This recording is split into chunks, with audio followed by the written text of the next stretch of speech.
आताची मोठी बातमी समोर आलेली आहे। लाडकी बहीण योजनेमधून 1 कोटी महिलांना वगळलं जाणार आहे। 1 कोटीहून अधिक महिलांचं ई-केवायसी अद्याप अपूर्ण आहे। ई-केवायसी पूर्ण करण्यासाठी उद्या शेवटचा दिवस आहे। आताची महत्त्वाची बातमी आपण पाहतोय। लाडक्या बहिणींसाठीची ही महत्त्वाची बातमी आहे। लाडकी बहीण योजनेमधून 1 कोटी महिलांना वगळलं जाणार आहे अशी सध्या माहिती मिळते। 1 कोटीहून अधिक महिलांचं ई-केवायसी अद्याप अपूर्ण आहे आणि त्यासाठी आता त्यांना उद्या शेवटचा दिवस आहे। ई-केवायसी जर पूर्ण केलं नाही तर मात्र त्यांना या योजनेचा लाभ मिळणार नाही।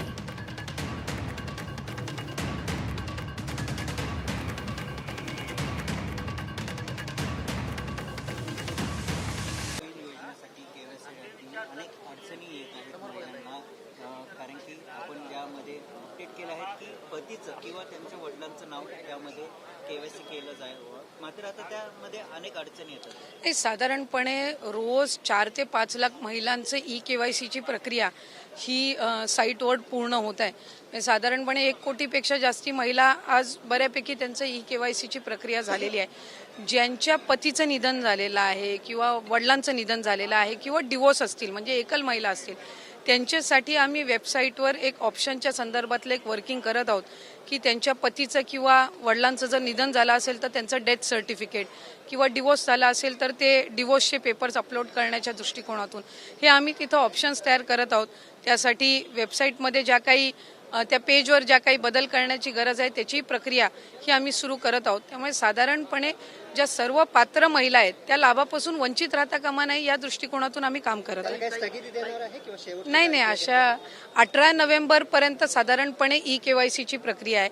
त्याच्यामध्ये पण जो मधल्या कालावधीमध्ये पाऊस झाला किंवा मराठवाडा आणि पश्चिम महाराष्ट्र, काही कोकणाच्या परिसरामध्ये, उत्तर महाराष्ट्रामध्ये जी अतिवृष्टी झाली, या संबंध परिस्थितीमध्ये कायकांचे कागदपत्र त्यांना गमवावे लागले म्हणजे त्या पुराच्या परिस्थितीमध्ये, तर त्या संदर्भातला निर्णय हा आम्ही त्यांना एक्सटेन्शन देणं, मुदतवाढ देणं हे आम्ही निश्चितपणाने त्या ठिकाणी करू आणि कुठलाही पात्र लाभार्थी लाभापासून वंचित राहणार नाही याची दक्षता आम्ही नक्कीच। आता तुम्ही मतदान केलं आहे, पवार साहेब देखील मतदान करण्यासाठी मध्ये होते, पवार साहेबांचं काही बोलणं झालं किंवा नाही, आता त्यांची भेट झाली, त्यांचा आशीर्वाद घेतला आणि त्यांनी सुद्धा जस्ट अशीच विचारपूस केली की झालं का वोटिंग किंवा काय असं, तर साधारण पद्धतीनं नाही माझ्यासोबत राजकीय। शेवटचा प्रश्न, पुण्यातील जमीन घोटाळा प्रकरणावरून अंजली देवाने यांनी अजितदादांचा राजीनामा मागितलेला आहे, सर्व पदाचा राजीनामा द्यावा असा इशारा दिलेला आहे। नाही, या संदर्भातली भूमिका ही 24 तासाच्या आत दादांनी स्पष्ट केली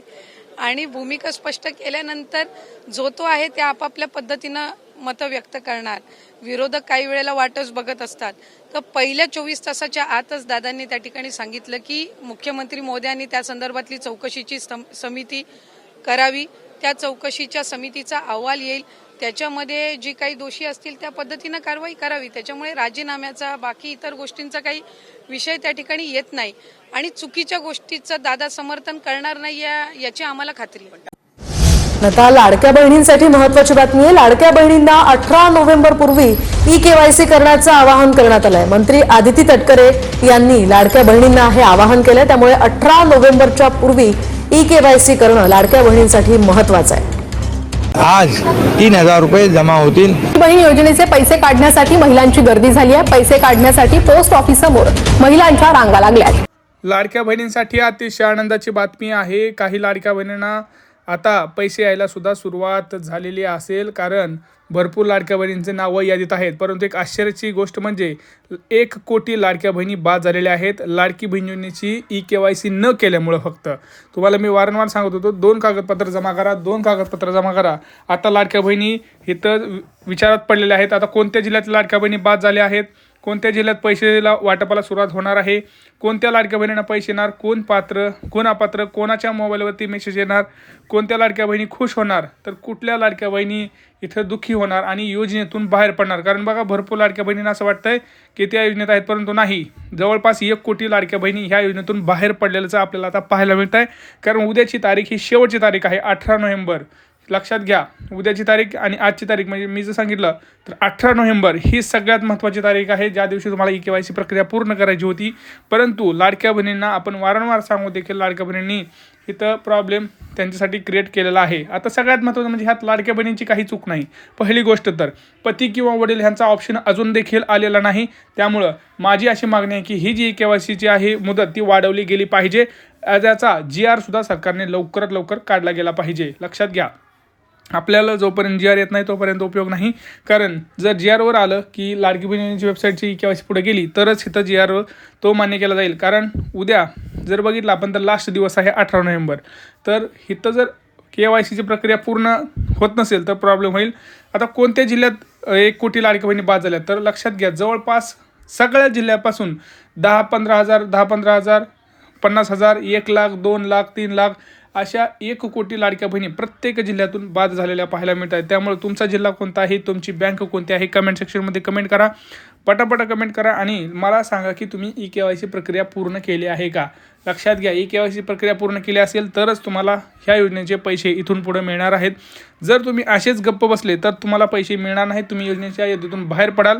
आता 1 कोटी लाडक्या बहिणी ह्या अजूनही देखील त्यांनी KYC केलेलं नाही आणि त्यात सरळ उघड दिसतं आहे की त्या 1 कोटी लाडक्या बहिणी ह्या योजनेतून बाहेर पडलेल्या आहेत. म्हणजे आता 2.5 कोटी होते, त्यातल्या 1.5 कोटी लाडक्या बहिणीच ह्या योजनेत पात्र राहणार आहेत असं म्हणावं लागेल.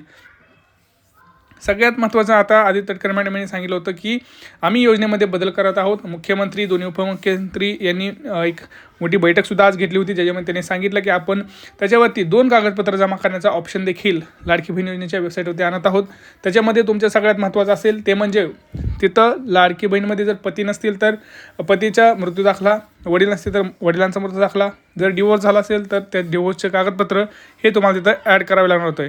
सगळ्यात महत्त्वाचं म्हणजे ज्या लाडक्या बहिणींची KYC होत नाही, ज्यांना OTP येत नाही, आता OTP येत नाही ही सुद्धा काही लाडक्या बहिणींची चुकी नाही, तर हे सरकारची चुकी आहे. सरकारनं ही योजनेची वेबसाईट जी आहे ती व्यवस्थित चालू ठेवावी, सर्व्हर्स वाढवावेत, जे रिक्वेस्ट हँडल करायची ते जे काही सक्षमता आहे सर्व्हरची ती वाढवावी. आणि सगळ्यात महत्त्वाचं म्हणजे ही जी टाईमलाईन आहे 18 नोव्हेंबर ती 18 नोव्हेंबरची 18 डिसेंबर करावी, एवढीच माझी एक विनंती आहे. तुम्हाला काय वाटतं, तुम्ही माझ्या विनंतीला जर सपोर्ट करत असाल तर हा व्हिडिओ जास्तीत जास्त लाडक्या बहिणींनी शेअर करा. कारण लक्षात घ्या, जोपर्यंत लाडक्या बहिणींची KYC प्रक्रिया पूर्ण होत नाही तोपर्यंत तुम्ही योजनेच्या यादीमध्ये येणं शक्य नाही. तुम्ही योजनेतून 100% बाहेर जाल आणि तुम्हाला इथून पुढे एकही हप्ता येणार नाही, ही गोष्ट लक्षात घ्या. आता दुसरी गोष्ट म्हणजे एका घरात 2 पेक्षा जास्त लाडक्या बहिणी आहेत तर त्याच्यामध्ये खूप लाडक्या बहिणीची चिंता असते. तर त्यासाठी हा एक फॉर्म तुम्हाला मिळतो, तो तुम्हाला अंगणवाडीमध्ये मिळतो. अंगणवाडीमध्ये जाऊन तुम्ही हा विषय तुम्ही वाचू शकता व्हिडिओ थांबून. मुख्यमंत्री माझी लाडकी बहीण योजनेअंतर्गत एकत्र कुटुंबमध्ये अनेक महिला लाभ घेत असण्याबाबत हा फॉर्म मिळतो. हा फॉर्म तुम्हाला देऊन तिथं तुम्हाला काही कागदपत्र सुद्धा जमा करायला लागणार आहेत. ती कागदपत्र कोणती हे मी तुम्हाला सांगतो आहे. बघा कोणती कागदपत्र आहेत: Aadhaar card, PAN card, ration card, bank passbook, शाळा सोडायचा दाखला, हे तुम्हाला महत्त्वाचे डॉक्युमेंट तुम्हाला तिथं जमा करायचे आहेत. आता हा व्हिडिओ जास्तीत जास्त शेअर करायचा आहे, चॅनलला सबस्क्राईब करायचं आहे, व्हिडिओला लाईक करायचं, कमेंट करायचं. भेटूया पुढच्या व्हिडिओमध्ये. तोपर्यंत जय महाराष्ट्र.